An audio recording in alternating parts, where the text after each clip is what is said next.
दोस्तों नमस्कार। आंदोलन के इस विशेष एपिसोड में आप सबका स्वागत है। मैं हूं मनीष जायसवाल। सेक्टर स्पेसिफिक आंदोलन या मूवमेंट असीमित काल के लिए सतत रूप में चलाया जा सकता है। इन्वॉल्व कम्युनिटीज़ अगर मजबूत हों और आंदोलन ऑर्गेनाइज्ड हो तो वह एक ही फेज़ में अपने इमीडिएट गोल को भी अंत में पा सकता है। पर इसके विपरीत जो मास मूवमेंट होता है वह जिसमें जो इसकी बेसिक एनर्जी कहीं ना कहीं आम आदमी से आती है और वह लिमिटेड होती है, इसलिए वह सतत रूप में नहीं चलाया जा सकता। उसको बीच में एक विराम की आवश्यकताएं होती है और उसी विराम में उस ब्रीथिंग स्पेस में ही लोग अपने डायलॉग को और वाइड स्प्रेड करते हैं और दूसरे जो बेसिक इशूज़ से वो जो आंदोलन चला होता है उसमें और भी दूसरे इशूज़ जोड़ते हुए डायलॉग को कम्युनिटी में दूसरे लोगों या दूसरे ग्रुप्स तक भी पहुंचाते हैं। तो अगले फेज़ में मास मूवमेंट जो होता है वो इनिशियल फेज़ में एक सेक्टर से निकला हुआ अगले फेज़ में वो और ब्रॉड होते होते धीरे धीरे वो फेज़ दर फेज़ मास मूवमेंट की शक्ल ले लेता है। और जहाँ पर जो बेसिक इशू होता है वो बेसिक इशू के साथ साथ और भी दूसरे इशूज़ एक कोहेरेंट नैरेटिव बना लेते हैं। कोहेरेंट नैरेटिव इस तरह का भी हो सकता है और इस हद तक भी अपने फाइनल फेज में हो सकता है कि वह इन सारे इशूज़ के केंद्र यानी पॉलिटिकल सत्ता को ही उखाड़ने पे वो अपने आप को केंद्रित कर सकता है। जी हाँ, मैं बात आज के संदर्भ में नहीं बल्कि मैं बात कर रहा हूँ इंडियन नेशनल मूवमेंट के संदर्भ में। जब हमने देखा कि ट्रेड यूनियंस का जो मूवमेंट हुआ, फिर उसको कैसे बाल गंगाधर तिलक जी ने उसको इंडियन नेशनल मूवमेंट से उसको जोड़ने की कोशिश की।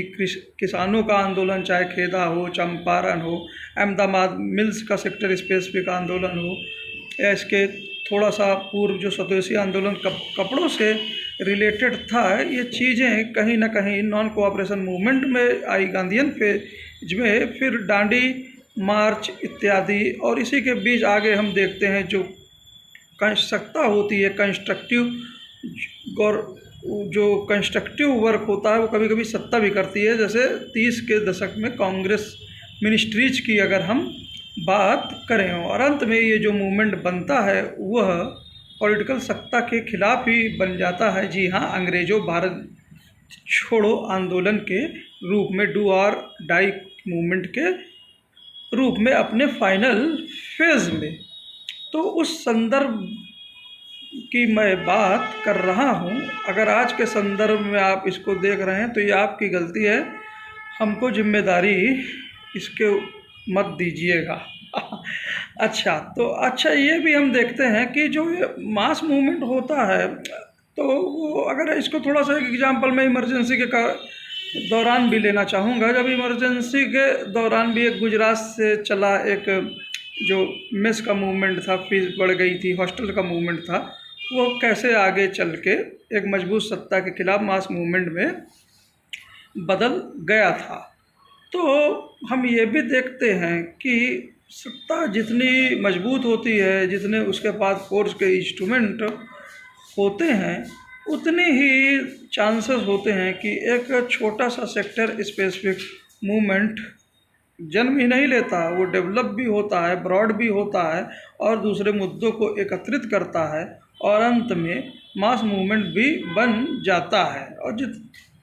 और मूवमेंट ये सब मजबूत सत्ता के नाक के नीचे ये सब फेजेस पार कर रहा होता है और सत्ता इसको या तो भाप नहीं पाती या भाप रही होती है तो उसको टैकल करने के उसके पास उतने तरीके नहीं होते। फिर भी अंग्रेज़ों की जहाँ तक हम बात करें तो उन्होंने, अगर हम अपने मूवमेंट्स को, अंग्रेजी मूवमेंट्स को समझते हैं, अंग्रेज़ों के दौरान भारतीय नेशनल मूवमेंट को, तो फिर भी उन्होंने इन मूवमेंट्स को टैकल करने में करीब 40-50 साल तो खपवाई दिए। और वैसे भी जो मासेस थे उस दौर में, इतनी कैपेसिटी हमारी जनता में थी नहीं, इतनी जागरूकता नहीं थी, आम लोगों की क्षमताएं भी कम थी। और ख़ासकर सबसे बड़ी बात आज के दौर से अगर हम देखें तो उस दौर में जो मोबिलिटी थी वो इतनी नहीं थी जिसे हम रेवोल्यूशन ऑफ मोबिलिटी हम बोल सकते हैं, जो इसका जिक्र अभी कहीं ना कहीं अमेरिका में राहुल गांधी जी ने भी किया।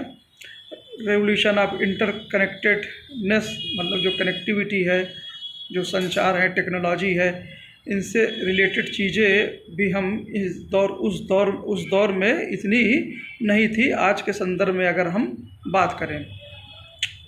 और इतिहास इतने पे ही नहीं जाता, कभी कभी सत्ताएं भी जो होती हैं वह भी मूवमेंट चलाती हैं, और कुछ इस तरह से चलाती हैं कि हित तो वो एक पर्टिकुलर सेक्टर के साथ रही होती हैं, लेकिन उस प्रचार चंद प्रोपोगेंडा इत्यादि वो इस तरह से होता है कि वो मान लीजिए कि मानो एक मास मूवमेंट चल रहा हो।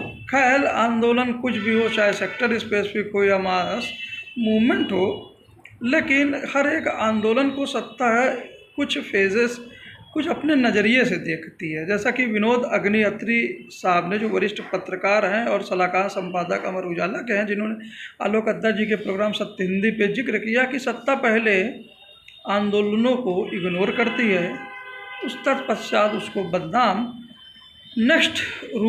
नेक्स्ट फेज़ में उसका दमन, और चौथे फेज़ में कन्फ्यूजन क्रिएट करने की कोशिश करती है। आगे के फेज़ भी होंगे, शायद इसके आंदोलनों से संबंधित उन्होंने एक बहुत बढ़िया किताब भी लिखी है, आप उसको ढूंढ सकते हैं।